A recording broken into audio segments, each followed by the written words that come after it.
Okay, so today we are really diving deep into something that is, well, it's kind of the foundation of any business, really, and that's quality. Yeah, absolutely. It's one of those things you hear all the time. Everyone wants quality. But when you really stop and think about it, what does that actually mean, especially when we're talking about business? Exactly. And, luckily, you brought along some really interesting material for this deep dive. We're going to be taking a look at excerpts from a GCSE guide. Hmm. And, the whole point of this is to really dissect what quality means for businesses, not just, having some vague idea, but like actually understanding how they define it and how they try to achieve it. Right. And these sources, I think, really help to kind of break it down, They move away from just like a gut feeling and give us a more concrete definition. And what it boils down to is meeting the customer's needs and expectations. Okay, so meeting the customer's needs and expectations, it sounds pretty straightforward. But how about we make that a bit more tangible, like with a real-world example? I see the guide uses trainers, which I think is something we can all relate to. Yeah, trainers are a great example. Yeah, I mean, when you buy a pair of trainers, you have certain expectations, right? Depending on how much you paid, you expect them to be comfortable, to last a while, and obviously, you want them to look at least half decent, right? But, I mean, imagine if they just fell apart after a week. Oh, yeah. You would be pretty upset, even if you didn't spend a fortune on them. Absolutely. You would consider them poor quality. Exactly. And that actually highlights a really important point from the guide. Quality isn't necessarily about having like a luxury price tag. Okay. A product that's more affordable, that does exactly what it should and does it well, can still be considered high quality. Yeah, that's a key point. It's about what they call value for money. You're getting what you paid for, and it's meeting your needs for that price point. Value for money, yeah. I like Yeah. that. And the guide goes on to actually, break down quality into a bunch of different areas. So we have design, which is basically how the product looks and feels. We have functionality, like does it actually do what it's supposed to do? And then there's reliability. So will it consistently work without breaking? Durability, how long it's going to last. And even after sales service is considered a part of quality. Right. And all of those factors play a role. And it's really fascinating because what customers expect, it changes over time. Yeah. Think about like smartphones. What we thought was a super high quality phone like 5 years ago might seem totally basic now. Oh, yeah. So businesses always have to be adapting, always improving to meet those changing expectations if they want to be seen as, offering good quality. That's a really good point Yeah. because, yeah, what was top of line a few years ago is now just like normal. Yeah. And it's not just physical products either, right? The guide makes it clear that quality applies just as much to services. Oh, absolutely. Like think about taking a bus or going to, I don't know, a theme park. Those are services, and we judge their quality too. Yeah, definitely. It's different with services. Like with a physical product, you can kind of see the quality, like the materials and how it's made. But with a service, it's more about the experience, the whole thing. Was the service efficient? Were the staff friendly? Did you leave feeling good about it? Exactly. It's about the overall impression. Hmm. And that ultimately determines whether you think it was a quality service or not. So businesses know that quality is important, right? Hmm. They want to deliver it. But the question is, how do they actually make sure that happens consistently? Well, the guide actually outlines two main approaches that businesses use. And these are, they sound kind of similar, but they're actually quite different. Quality control and quality assurance. Okay. Quality control and quality assurance. And yeah, I can see how those could easily get mixed up. Right. I think a good way to understand quality control is to think of it like a final exam. It's, checking everything at the very end, just before the product goes out to the customer. Okay, so it's like the last check to catch any problems. Exactly. They're looking for any defects. This usually happens, right at the end of the production line. And sometimes it involves checking just a sample of the products, not every single one. Oh, right, like in that teddy bear factory example they have in the guide. Yeah, exactly. They would like grab a few teddy bears off the line and make sure the stitching is okay, the eyes are attached properly, things like that. Exactly. It's that final hurdle before the product is shipped out. Makes sense. And I guess there are some good things about this approach. Yeah, for sure. Like, it catches the most obvious problems before they get to the customer, which can help protect the company's reputation. Right, so you're not sending out faulty products. Exactly. Plus, you can have, dedicated inspectors, people who are trained specifically to look for these defects. And that lets the other workers focus on just making the products, as quickly and efficiently as possible. Okay, so it kind of divides the responsibilities. Yeah, exactly. But I'm guessing there are also some downsides to this approach, right? The guide mentioned a few. Oh, yeah, definitely. Because they often rely on sampling, they might only check a small percentage of the products. So there's always a chance that some faulty ones will still slip through. Yeah, you can't catch everything if you're not checking everything. Right. And also, if it's always the inspector's job to find the problems, then maybe the people actually making the products, they don't feel as responsible for the quality. Oh, yeah, I hadn't thought of that. Like it almost removes their ownership of the process. Right. And perhaps the biggest issue with quality control is that it's reactive, right? You're dealing with problems after they've happened, like the teddy bear's already been stitched poorly or the Mhm. eye is already loose. So it's not really preventing those problems. Exactly, it's not. And that brings us to the other approach, quality assurance. Okay, so this is where we shift gears a little bit. Exactly. This is about building quality into the entire process, right from the very beginning. Okay, so it's like if quality control is the final exam, quality assurance is more like, It's like studying consistently throughout the whole semester. okay, yeah. So instead of trying to fix problems at the end, you are creating systems and processes that, well, hopefully they ensure that those problems never happen in the first place. Okay, so going back to our teddy bear example, what would that look like? So it might involve things like having very clear patterns for cutting the fabric, making sure that the sewing machines are always well maintained and calibrated, making sure that the workers are really well trained on, how to do the stitching and attach the eyes correctly. Right, so it's a lot more about preparation and making sure Uh-huh. everything is set up for success from the start. Exactly. The guide also talks about working closely with your suppliers to make sure you're getting good quality materials to begin with. Yeah, that makes a lot of sense. Encouraging employees to actually check their own work at each stage and setting like clear quality targets for every single step of the process. So it's kind of like creating a culture where quality is everyone's responsibility, Right. not just the inspectors. Exactly. And I imagine this approach has quite a few benefits. Oh, yeah, absolutely. When you have fewer faulty products, obviously you have fewer returns and complaints from customers, which ultimately saves the business money, right? And leads to happier customers. Right, fewer headaches for everyone. Yeah, and then there's the impact on employees. When they're involved in making sure the quality is good, they often feel more valued, more invested in their work. Yeah, like they have more ownership. Exactly. And then in the long run, by stopping mistakes before they happen, you just have less waste, less need to redo things, which means you save money in the long term. Yeah, it's like that saying, an ounce of prevention is worth a pound of cure. Exactly. Plus, when everyone's focused on quality, you usually see better communication, better relationships between managers and staff. So it's good for morale, too. Yeah, it can be. But I'm guessing it's not exactly a walk in the park to implement, is it? The guy did mention some challenges. Well, the biggest one is probably the initial investment.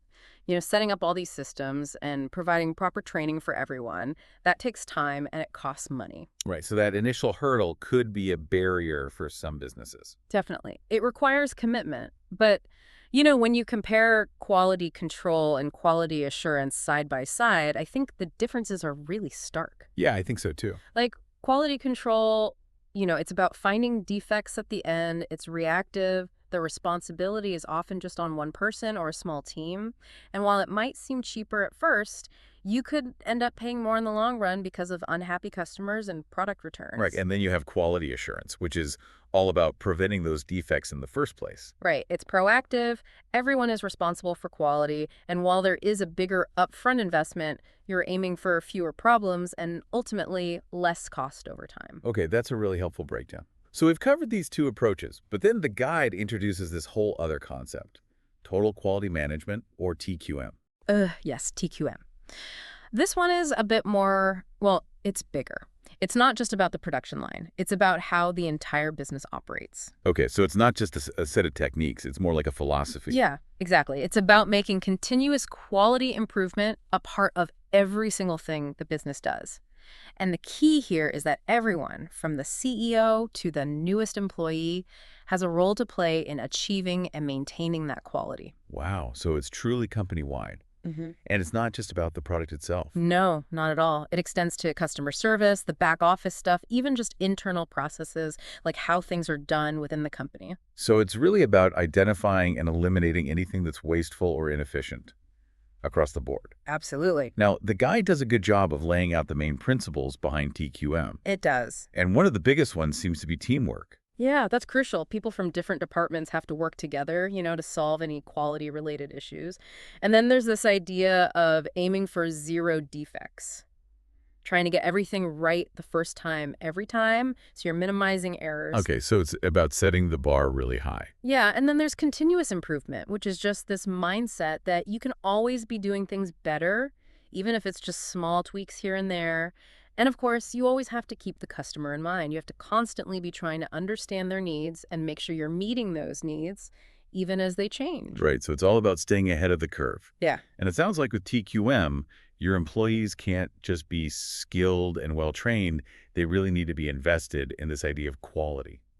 Yeah, they need to be engaged, feel empowered to take ownership of their part in the process. Because I imagine if everyone is really on board with it, the benefits can be huge. Oh, definitely. You can have a much more efficient operation overall, which leads to lower costs, better profits, and it can also create a really positive work environment where everyone is striving for excellence. You even see things like Six Sigma and lean methodologies coming out of this philosophy, which give you frameworks for continuously improving by reducing variation and waste. Okay, so it's a pretty powerful concept if you can pull it off. Yeah. But just like quality assurance, it sounds like it takes a real commitment from the whole company to implement. Yeah, absolutely. It's not something you just announce one day and then it happens. Yeah, it's a whole change in mindset. Exactly. It requires a real shift in thinking, a lot of investment in training and development for all your employees, and everyone has to be willing to participate in this process of always trying to improve. And I think one thing the guide touches on is that it's also really important to find the right people. Recruit and retain employees who are a good fit for this kind of quality-focused culture. Right, so it's not just about skills, it's about attitude too. Yeah, exactly. Now, the guide also briefly mentions quality standards. And while they didn't go into detail about specific ones in these excerpts, like ISO 9000, I think it's worth touching on what those are. They're like official benchmarks for quality, right? Yeah, quality standards are basically sets of guidelines and rules that businesses can follow to manage their quality processes, so they have a more structured approach. And while ISO 9000 wasn't specifically mentioned, it's a great example of a standard that's recognized around the world for quality management systems. It's a whole bunch of requirements that a business needs to meet to show that they can consistently meet their customers' needs. And it has to be aligned with, any laws and regulations that apply. You even have industry-specific standards like ISO 13485 for medical devices, which shows how these can be tailored to different sectors. Okay, so it's a way for businesses to demonstrate that they're serious about quality. Exactly. And it shows that they've taken the time to set up systems and procedures to ensure that quality. So getting a certification for a standard like that is kind of like a badge of honor. Yeah, you could say that. It shows customers and other stakeholders that you're committed to quality. And the guide implies that adopting these standards has a number of advantages. One of the biggest ones is that it can really improve customer satisfaction because you're focusing on what they need and how to meet those needs. Yeah, makes sense. And then you often see improvements in efficiency because you have all these well-documented procedures that help to minimize mistakes and waste. And of course, that can lead to lower operating costs. Okay, so it's good for the bottom line, too. Yeah, it definitely can be. And achieving certification, it also really boosts your reputation. It gives you more credibility in the market. And in some industries, you might even need to be certified to a specific standard to do business at all. So it can be a real competitive advantage. Absolutely. So we've talked about a lot here, what quality is, how businesses can control it or assure it, the whole philosophy of TQM, these external standards. And I think it all comes down to one big question. Yeah. Why does quality actually matter so much for a business? And luckily, the guide gives us some really good reasons. Yeah, it does. Ultimately, committing to high quality, that's really the foundation for a business to be successful in the long term. Okay, so it's not just a nice to have, it's a must have. Yeah, pretty much. And the guide, it breaks it down really well. High quality leads to happy customers. And happy customers, they tend to come back, they buy from you again and again. And that's how you build loyalty to your brand. Yeah, that makes sense. And I guess happy customers are also more likely to tell their friends about you. Oh, absolutely. The guide points that out too. Word of mouth is the best kind of advertising you can get, and it's free. Definitely. And when you have a reputation for good quality, that builds trust in your brand, right? Yeah. People start to rely on you to deliver. And that can give you a real edge over your competitors. Absolutely, it can. People might even be willing to pay a little bit more for your product or service if they know it's going to be consistently good quality. Yeah, that's true. You often see that. So that's good for your profit margin. Right. And the benefits, they're not just about revenue either. Quality can actually help you save money too. Really? How so? Well, when you make fewer mistakes, you waste less material, you have fewer products being returned, fewer repairs that need to be done. All of that contributes to saving money. Okay, yeah, that makes sense. And, the guide also mentions that companies that are known for their quality, they usually have an easier time finding and keeping good employees. Oh, yeah. People want to work for the best. Exactly, because they want to be associated with excellence. So it all kind of feeds back into itself, doesn't it? It does. It really does. When you have happy customers, that helps to build a strong brand, which can lead to higher profits. And all of that makes it easier to attract and keep good employees. It's a positive cycle. Okay, so it's a win-win all around. But we also have to talk about the other side of the coin, right? What happens when a business doesn't focus on quality? And the guide is pretty clear about the consequences of that. Yeah, it doesn't sugarcoat it. So what are we looking at here? Well, unhappy customers, that's the first thing. And unhappy customers complain, they might tell their friends about their bad experience, and they're probably going to take their business somewhere else. And then you're dealing with a lot more product returns, having to give out refunds. Right, and all of that costs the business time and money. Exactly. And then in really serious cases, you might even have to issue product recalls, which can be disastrous for your finances and for your brand image. Oh, yeah, those can be huge setbacks. They can, and the guide really emphasizes how much damage poor quality can do to your brand image. Especially nowadays when bad news travels so fast. Oh yeah, word spreads like wildfire online. It becomes much harder to attract new customers, and you risk losing the ones you already have. Right, so it's this downward spiral. Yeah, it can be, and it all just adds up to less profit for the business because you're spending more time and money dealing with complaints, processing returns, managing those recalls, and the guide points out that these negative effects can really linger. Meaning, it's not easy to bounce back. No. Then you have your production processes. How efficiently are things done? How well controlled are the processes? Are they standardized? All of that plays a role in minimizing errors and making sure the quality of the output is consistent. And of course, you can't forget about your employees. Their skills, their training, that's crucial. Well-trained staff who know what they're doing are much more likely to produce high-quality work. Right, so it's about investing in your people. Absolutely. And it's not just about them having the skills, it's also about making sure they understand how important quality is to their job, to the company as a whole. And we should also mention technology, the equipment the business is using. Modern, well-maintained equipment can really improve the accuracy and consistency of production. And then we can't overlook those quality control and quality assurance systems that we talked about earlier. They're the framework for actually monitoring and maintaining that quality. Right, they're kind of like the guardrails. Exactly. But the guide also points to another really important factor, and it's an external one. That's getting feedback from your customers and actually using that feedback. Whether it's through surveys, online reviews, or just taking the time to address complaints properly, listening to what your customers are saying can give you incredibly valuable insights. Because they're the ones actually using your products and services. Exactly. And that feedback can help you figure out where you can improve, how you can make things even better, ultimately leading to higher quality. Okay, so it really is a multifaceted effort. You need all of these things working together to consistently achieve high quality. Yeah, you have to pay attention to detail at every single stage, from those raw materials all the way through to how you handle customer service after the sale. And speaking of details, the guide actually has a really helpful section where it just straight up answers some of the most common questions people have about quality in business. It does. It's a great way to kind of sum everything up. Yeah, like it starts with that most basic question, what does quality even mean? And the guide gives a really clear answer. It's all about meeting the customer's needs and expectations.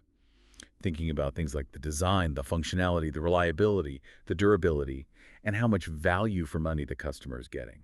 Yeah, it's a really concise but comprehensive definition, and it also clearly explains the difference between quality control and quality assurance, using that great analogy of the final exam versus studying consistently. Yeah, I like that analogy. It's a good one. And then it goes on to really emphasize why quality should be a top priority for any business, talking about things like happy customers, building a strong reputation, and saving money in the long run. Okay, so it hits on all the key benefits. Yeah, it But does. And it also reminds us about all the bad stuff that can happen when a business doesn't prioritize quality, like dealing with complaints, having to give refunds, the damage to your reputation, potentially losing customers, and in those extreme cases, having to recall products and even risking the whole business failing. right, so it paints a pretty vivid picture of both sides. It does. And then it goes back to those factors that help a business achieve good quality. Starting with those good materials, having efficient processes, making sure your employees are well trained and engaged, and of course, listening to your customers and using their feedback to improve. Okay, so it really covers all the bases. It does, and then it tackles that common misconception that high quality always means you have to charge high prices. Which isn't always true, is it? No, not at all. There are upfront costs involved in setting up good quality systems and training your staff, but the guide points out that the long-term benefits, like having more efficient operations, more loyal customers, and potentially even being able to charge a premium for your product, often those outweigh the initial costs. So it's really an investment that can pay off big time. Absolutely. So I think as we wrap up this deep dive into the world of quality, the big takeaway is that it's not just a goal, it's a necessity for businesses that want to succeed. Yeah, it's really about understanding your customers and consistently meeting and hopefully exceeding their expectations in everything you do. Exactly. And it doesn't really matter if a business chooses to focus on, catching defects at the end with quality control, or taking a more preventative approach with quality assurance, or going all in on the TQM philosophy, or, following those official quality standards. The goal is always the same: to give your customers a product or service that delivers real value and makes them happy. Yeah, at the end of the day, it's all about the customer. It is, and in today's world where there's so much competition, focusing on quality isn't just a smart business strategy. It's crucial if you want to stay in business for the long haul. So as we all go about our lives, our work, our personal projects, it's interesting to think about how these ideas about quality can apply outside of a strictly business context. Yeah, it is. Like, think about any situation where you're trying to meet someone's expectations, where you want to do a really good job. Who is the customer in that situation? What do they really need and expect from you? It's something to think about. Thanks for taking this deep dive with us. My pleasure.